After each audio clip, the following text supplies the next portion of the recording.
sympathetic state is what drives the stress response. And it runs down the back of our spine. And there's this sympathetic chain, and that's what turns everything on, like literally like makes you not be able to just sit there. You have to take action when you are in the stress response. Whereas in the trauma response, that actually gets shut down. And what turns on is called the dorsal vagal response. It's mediated through the vagus nerve, which comes out of your brain stem, comes down, goes down your neck between your esophagus, your vocal cords, and then spreads out into your stomach and digestive system, so that when you're in the trauma response, literally your whole digestive system is being shut down. This is why so many people end up having gut inflammation or any digestive system problems when they have this chronic trauma response.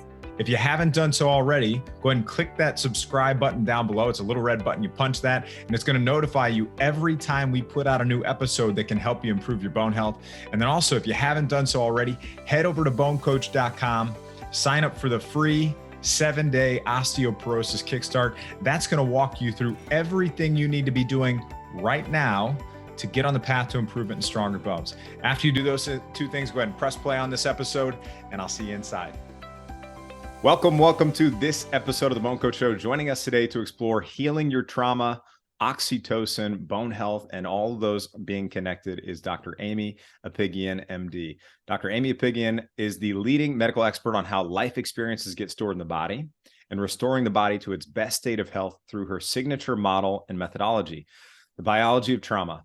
She is a double board certified medical physician in preventative medicine and addiction medicine. She has a master's in biochemistry and a master's in public health.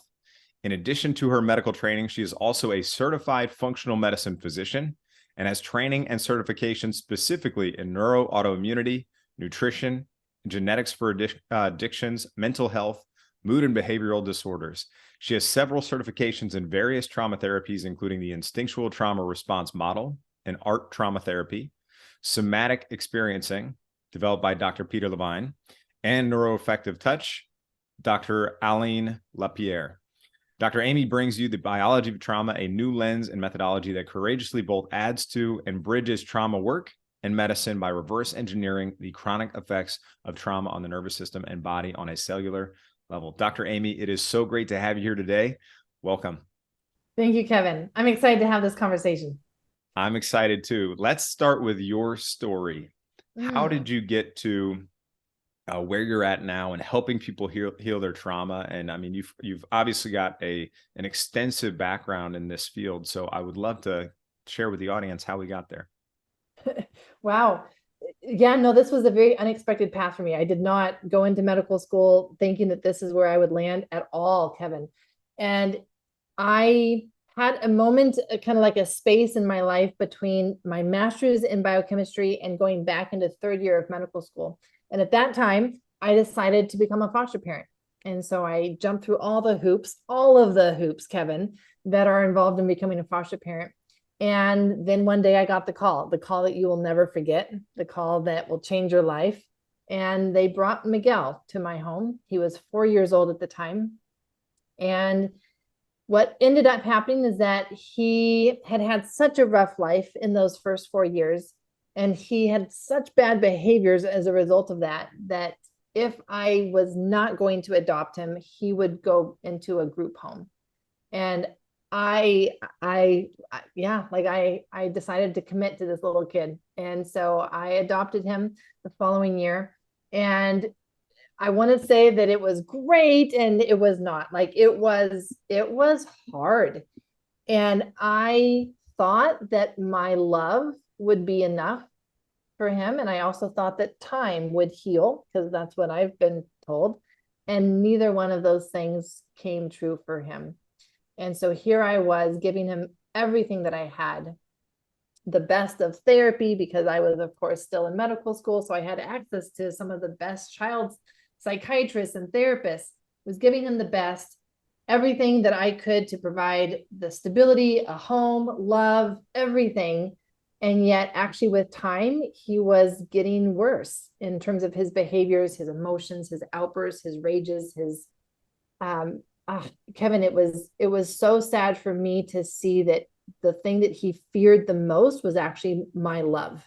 and he would not let me love him. He felt that unsafe with being vulnerable, with being connected with someone, with depending on somebody because of what that experience had been like for him.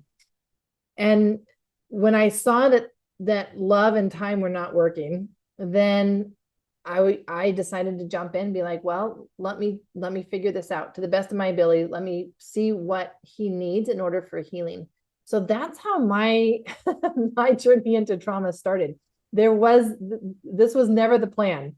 And then Miguel came into my life and showed me that I really knew nothing about trauma. I knew nothing about how to actually heal trauma. It went against everything that I had ever been taught, still am taught in terms of the medical approaches, even the psychiatric approaches. And so I went on a journey to figure out what he needed. And it took a long time. So it took 6 years to pull all the pieces together that he needed.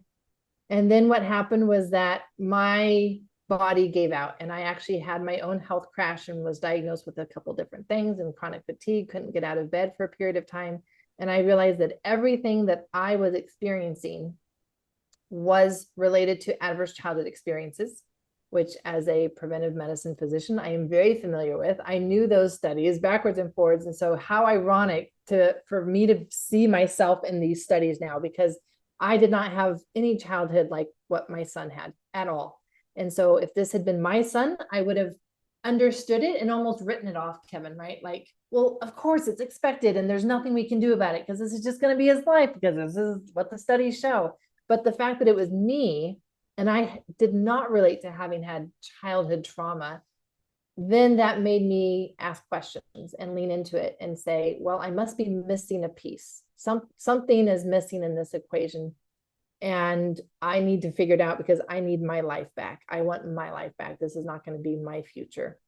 And learning that I had my own trauma work to do, even though I had no idea that I had my own trauma work to do. And so at that time, I was a surgery resident in Portland, Oregon. And what I was being diagnosed with was stress and burnout. And that was the reason that was being given for my anxiety, depression, physical health symptoms. And what I had to realize through my studies and my experience then was that no, this was not stress. And I see a lot of people being misdiagnosed with stress as well. Like this is actually the body still in a trauma response. And so it's completely different tools that we need, whether we're dealing with stress or whether we're dealing with trauma. And so that's why I've dedicated my life to this and find so much meaning now in helping people better understand themselves and whether what they are experiencing is a result of just stress or no, like this is your body being burdened with trauma and this is your clear path forward. Let's dive into that a little bit. What is the difference between stress and trauma? Yeah, we joke about it, right? Like we'll joke about, oh, this was so traumatic, or we throw these words around without really understanding the significance or the difference between them. And stress, I think that you will really relate to this, right? Because there's stress, and stress can be a positive stress. This is what they use a lot in the military, right? Like they build you up by providing stress in order to grow you. And so there is a stress that is manageable and it will stretch you, but not break you. Anything that breaks is trauma. And so I liken it to Kevin, if I were to give you a rock right now, or if anybody listening, I would give them a rock that was suitable to their strength. For you, Kevin, it'd have to be a pretty big boulder. It's just not rock. For you, it'd be a big boulder that I'm going to hand you. And I'm going to say, Kevin, I want you to hold this above your head for as long as you can. And at some point, if I give you the right size of boulder, you're going to start sweating. You're going to start moving around. Like it's going to be a stress to hold that rock up, but you're going to hold it up, but it's going to be a stress. Well, if it becomes a trauma when the rock becomes too heavy and it crushes you. And so when we're holding things up, when we're actively taking action to solve problems in our life, that is the stress response. It's actually a high energy state. because if we were in a low energy state, we wouldn't be able to hold the rock up. So stress is a high energy state. Like you are actively running from the lion. And the moment that we feel that collapse of our energy of, I can't do this anymore. This is too much. This is too big. I'm not big enough. I'm not strong enough. I'm not enough. That's the moment that our biology actually switches from one of stress to the body having a trauma response. And it's literally switching states of our nervous system. There's 3 states of our nervous system. You can only be in one at a given time. You can't be in multiple.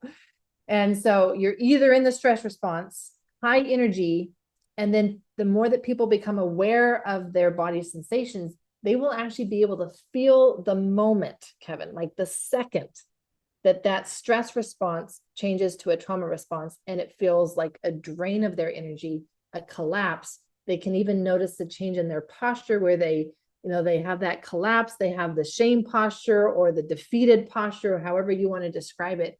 And it's a very noticeable and uncomfortable place to be, where really, if you had your way, you would just go to your bed, curl up in a ball, and pull the covers over your head. That is not stress. That is the body in a trauma response.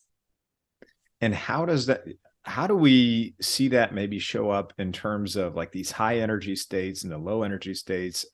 How does that show up in lab work? Yeah, and that's fascinating because it's hard sometimes, because a person can literally go back and forth between a stress response and a trauma response all in the same day, and sometimes multiple times in the same day. And I see it as like a progression of the disease of trauma, if you want to call it that, where at first, when we're younger, we may be all anxious and all stress and all high energy. But then as we get older and our body literally has more burden on it and it has fewer resources, we're now maybe depleted in nutrients. And so it doesn't have as much magnesium. It doesn't have as much zinc. It doesn't have as much energy. It doesn't have as many resources. And that will start to change things, and we'll start to experience more overwhelm in our life rather than the true stress. And the more overwhelm we experience, the more our body starts to just go to that place and even bypass stress. And we'll find ourselves waking up, Kevin, already overwhelmed. We're not waking up stressed. We're waking up already wanting to be able to go back to bed.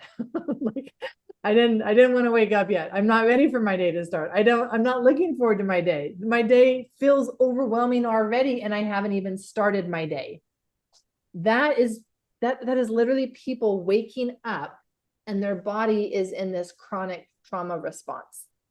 And what people generally need to do in order to get up and get their day going, or at least be able to hide it from others and put a smile on their face and get things done, is that they usually need to stress themselves out and maybe bring in some coffee, maybe bring in some foods that they're sensitive to, so they're having a histamine reaction to, and that will wake them up. It will give them some level of aliveness and alertness.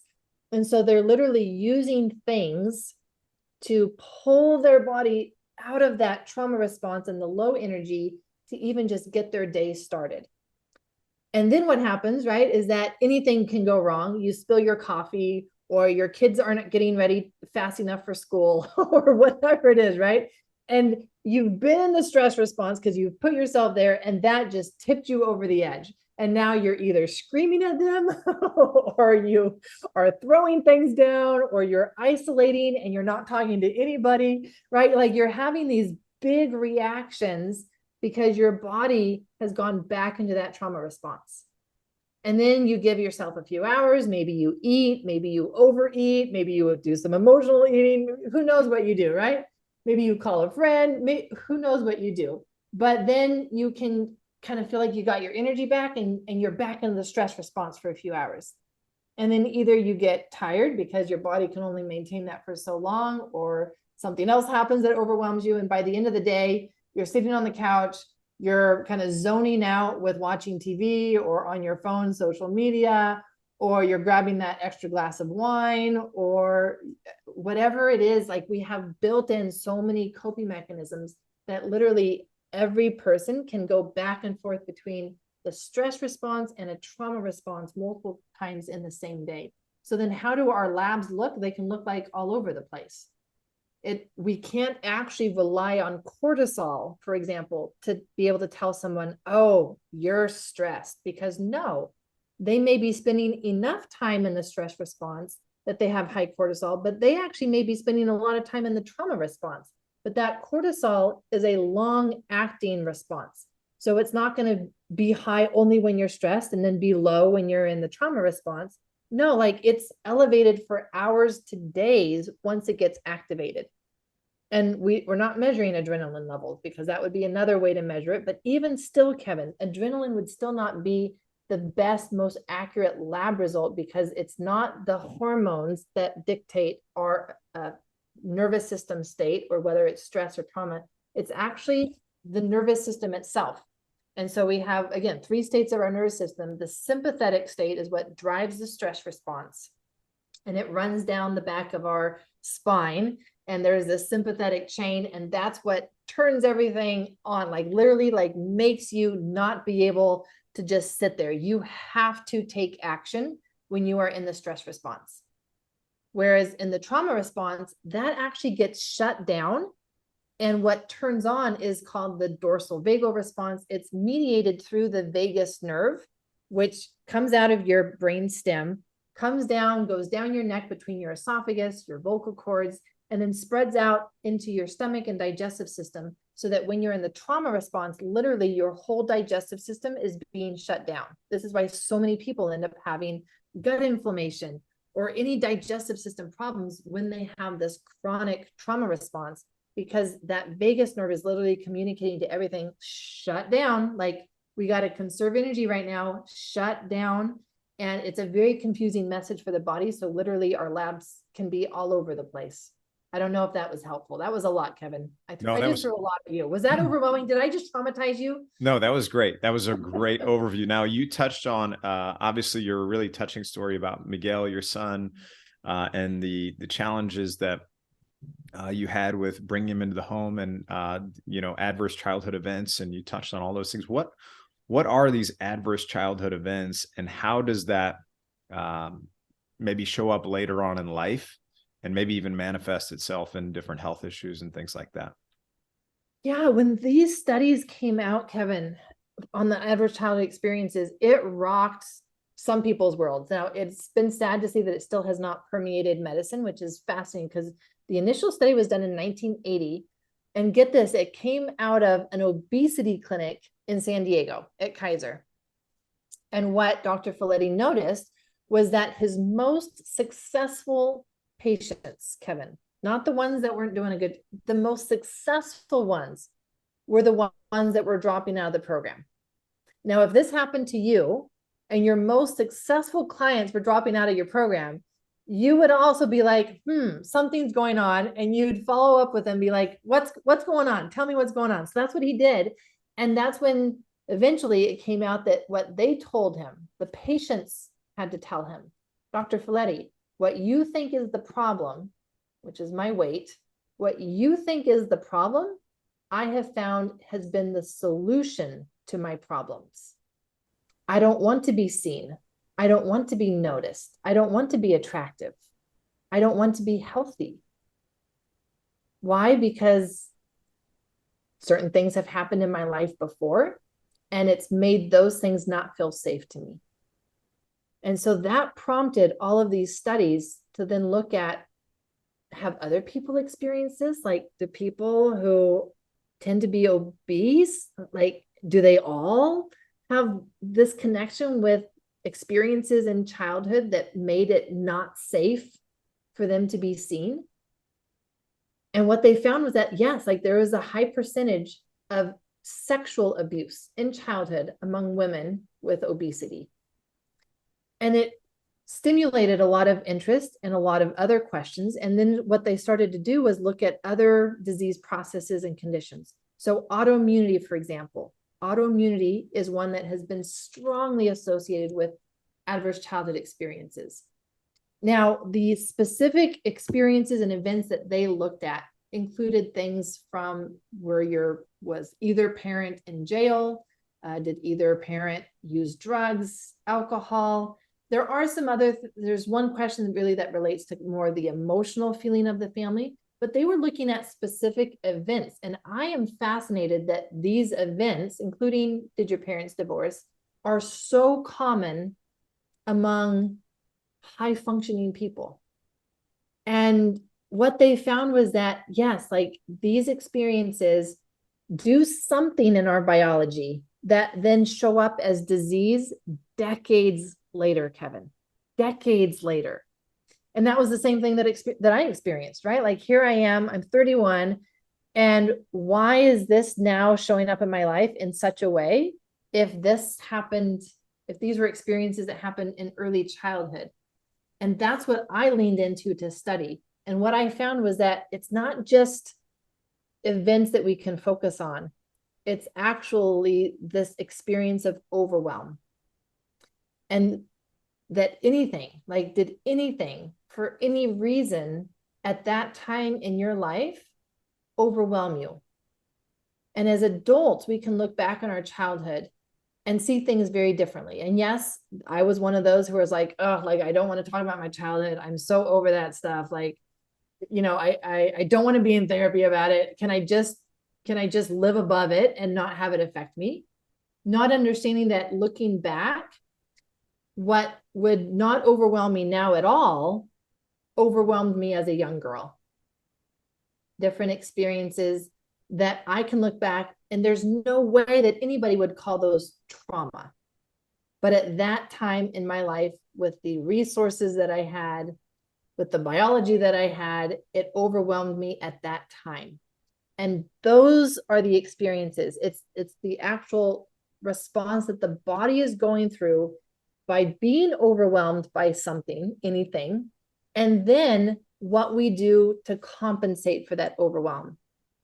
And we call those adaptations. And so if you were a young child even, and your parents had to go back to work, for example, and you're left with people that you don't know very well, that would be very overwhelming. And that's clearly not a trauma.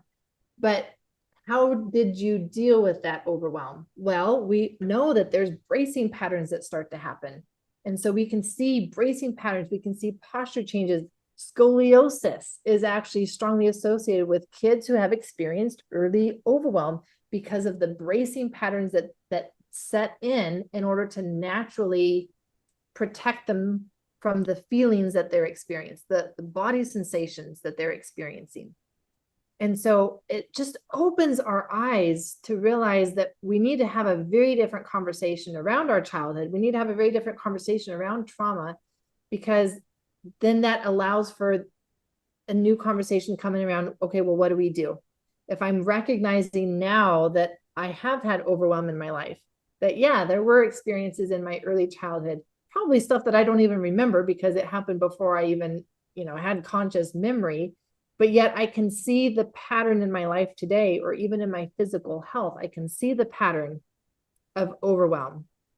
Then I have tools. I have new tools because I know that I'm working with the nervous system and not something that is purely emotional or psychological. Like I'm working with this biology that experienced overwhelm, had adaptations to that overwhelm, and that's what has been driving my health for decades. And that is, not only is it driving these health issues, maybe we can talk about even, how does this impact our bones? Also, what's the impact on our bone health? One of the newest research that had come out around bones, which I'd love to share with your audience, is around oxytocin. And we have not always known this. So this really is like the newest research in just the last few years on the relationship between oxytocin and bone loss specifically. Now, oxytocin is a hormone, you can call it a hormone, that many people may not be exactly sure what it is and what it does. And oxytocin is one of the hormones that is key to the attachment and bonding process when we are kids. And by kids, I mean like in the first year of life. And so dopamine and oxytocin are the two essential ingredients for healthy, secure attachment and bonding. If whether the mom or the baby have lower dopamine or have lower oxytocin, their system is just less available for that relationship, that openness, that connection. And they're definitely going to be walking out of childhood with an insecure attachment and wired for feeling insecure in the world, wired for trauma. So oxytocin is the hormone that promotes that felt sense of safety with another person. Oxytocin is involved in the relationship piece of feeling vulnerable, and also like the specificity of this is the person, this is the one person that I can be vulnerable and be safe with. It's not just anybody. It's this is my mom, not just any woman is my mom. This is my mom. And a lot of that comes through the breastfeeding. And so that's a key time for oxytocin to be released, and just like this oxytocin bath between the two of them, and their right brains are connecting, and they're having this incredible shaping of the nervous system around feeling safe. Oxytocin is about feeling safe in the arms of another. So moving into adulthood, that's actually the same thing that happens. So when we have a connection, especially a sexual connection with someone else, that there is that feeling of safety, that oxytocin is released as well. And so it's literally the same thing that happens, where we become very particular about our partner and their ability to provide us that felt sense of safety, because we have now this oxytocin release associated with them. So what does this have to do with bones? Well, oxytocin has now been found to be promoting bone growth and preventing bone loss. And so literally, we can look at how safe do you feel with another?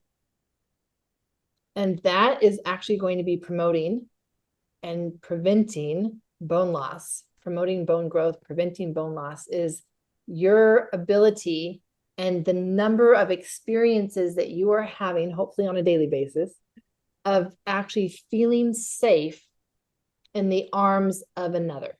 That is really, really powerful. It's not just about, all these health markers and things like that we're looking at on paper.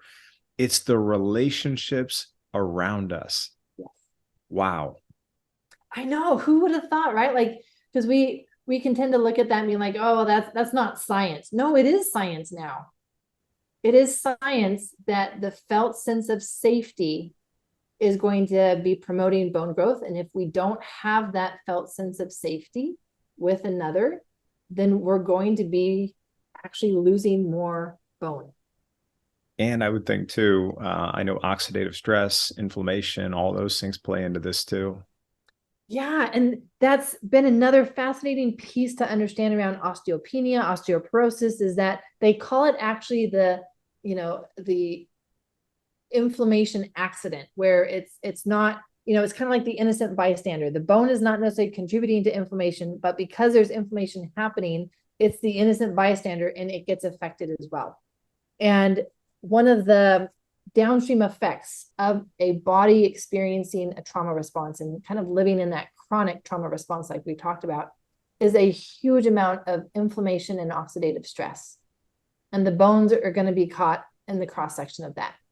And so when we look at the overall picture of somebody, we can see metabolic syndrome, we can see immune patterns, we can see autoimmunity, and then the bone loss can be part of this whole process of faster aging, inflammation, and higher oxidative stress.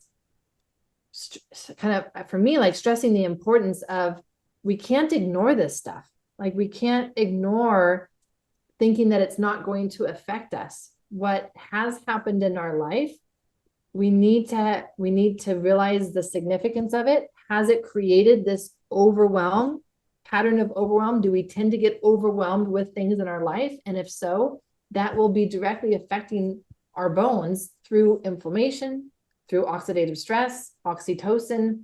And so we need tools to come in at any age to say, all right, how do I now create a felt sense of safety for myself? I may never have had it. Kevin, the women coming through my 21-day journey, 50, 60, 70-year-olds are saying, I didn't realize that I have never felt safe in my body. Like I've just have never known what it felt like. And so I didn't even know that I didn't feel safe in my own body until I had just had this experience and I felt it for the first time. And what a change. And moving forward, for them to be able to every day throughout the day, be able to use the tools that they have, the practices, the somatic practices that I teach them in the 21-day journey, that they're creating that felt sense of safety for themselves when they wake up, as they go throughout their day, as they're laying in bed at night to fall asleep, and literally bathing their body in this felt sense of safety now, rather than this felt sense of insecurity. I don't know what's going to happen. I don't know if I'm going to be okay. I don't even know what to do. Let me just pull the covers over my head. It's a very different physiology, and one, the physiology of safety will promote that bone growth, strong bones, and that felt sense of insecurity is definitely going to be promoting bone loss. And so if somebody recognizes, okay, I've not just had stress, my body is carrying this burden of trauma, where do they start? Well, I mean, trauma, there's three things that the trauma response needs: safety. And again, Kevin, like so many of the women that I work with have been doing therapy for decades. They've been doing yoga, they've been doing meditation, or at least doing it to the best of their ability. They've been doing gratitude journals, but it's not us telling ourselves that we are safe. It's not us telling ourselves that we should be safe, that we should feel safe. It's actually creating a different experience for ourselves. So trauma is an experience of the body of not feeling safe, of feeling unsafe and alone. That's the experience of trauma that makes it overwhelming to us. And so we literally have to come in and create a different felt experience. It's not something we can just tell ourselves or use our minds and analyze and think about, use mantras, affirmations. Like we literally have to create a different experience for the body for it to change the memory of those previous experiences and have it operate from a different place. So the place to start for trauma has to be a felt sense of safety. And then it needs energy, because we talked about the trauma being that drain of energy, that collapse of energy. Your body goes into a state of hibernation almost, where it's just getting through with the bare minimum because it doesn't have the energy to do anything else. And so it needs energy brought into the system, and then it needs time. But it's not just time, right? Like time doesn't heal. I had to learn that with Miguel. Time by itself does not heal. We have to bring in the safety, the felt sense of safety, and actually giving our bodies time feeling safe. Giving our bodies time feeling like it has the resources. I have the energy. I'm not just running on fuels. Like I actually have the energy, and the amount of time that we can give our bodies that sense of being resourced and supported. It's interesting that stress needs something very different. So stress needs support, but the trauma response needs a felt sense of safety and time. This has been educational, enlightening. I mean, it's really empowering too, because it sounds like there are things people can do, yes, even if we've already had, these childhood traumas or things that we're dealing with now in our lives. There are things that we can do to make improvements that are not just going to improve how we view these things, but also will lead to better health in the future. Yes, there is so much hope. There is so much hope. And literally we can change our biology. We can change our physiology from now in the present moment, moving forward, regardless of what our past has been. Can you tell us a little bit tell us about your program and things like that too, and where people can find you? Because I think this is something that people need to know and need to be able to get help with if they need it. Yeah, there's been so many people living with this chronic trauma response showing up in their health. So I created the 21-day journey to help guide them through the process of where to start.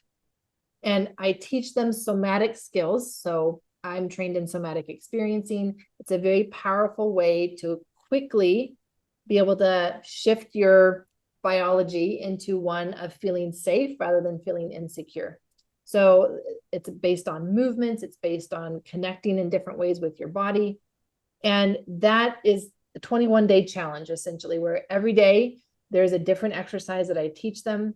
And then we even meet as a group for a few minutes every day to do the exercise as a group, as well as them doing it by themselves in home. And that is life-changing. We actually have been studying the effects that people have had.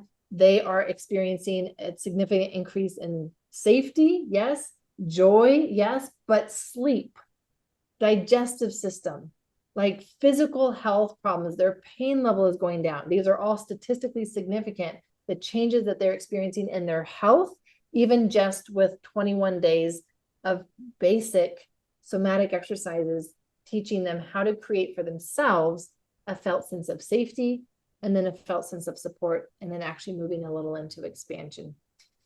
Now, for some people, a 21-day challenge sounds like a lot. And so I do have a starting place retreat. That's just a weekend retreat, 3 hours over one weekend, where I teach them a few of these basic somatic exercises so that they can see what it's like, see if they're really ready for this 21-day challenge, and get a feel for it. So they can find me over at traumahealingaccelerated.com. They'll see more information about both the 21-day journey and then the weekend trauma healing retreat, the starting place retreat, if that would be a better place for them to start. Wonderful. And we're going to link to those in the show notes too, to make sure that people know where to find those. I mean, if you've been listening to this and you learned something new, you found it helpful. If you're on the podcast, be sure to leave a positive rating or review. If you're on YouTube right now, or you're on the podcast and you're not on YouTube, get over to YouTube, subscribe to the channel.